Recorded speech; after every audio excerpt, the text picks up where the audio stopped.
Að kvöldi fimmtudagsins 17. nóvember 2022 klukkan 23:33 barst lögreglu tilkynning hnífstungu á skemmtistaðnum Bankastræti Club í miðbæ Reykjavíkur. Skemmtistaðurinn í Bankastræti númer 5 og inngangurinn að staðnum snýr út á götunni.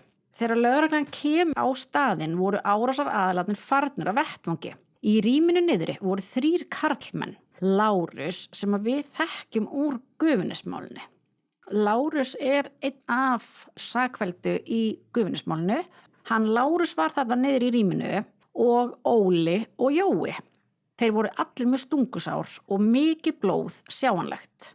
Lögreglan sá strax að Lárus var með djúpa stungu í síðu eða baki og áverka á fingri. Jónas, hann var með stungusár á baki, aftan á læri og upphandlegg og hann var alveg við það að missa meðvitund. Síðan var hann Óli, hann var með stungusár framan á hægra læri og hægri upphandlegg og það var settur svona stasi á lærið hans til þess að stöðva blæðingu. Þeir voru fluttir, allir 3, með hraði á bráðamóttökuna. Þú varst að hlusta á True Crime Ísland, eina alvöru íslenska True Crime hlaðvarpið, þar sem við fjöllum nýleg íslensk sakamál. Ef þú vilt hlusta á meira, þá ferðu á kratos.is og kaupið þér áskrift. Í áskrift ferðu aðgang að öllum fyrir þáttunum okkar á samt glænýjum þætti af hverjum einasta mánuði. Og svo gefum við stundum út aukaþætti og seríur.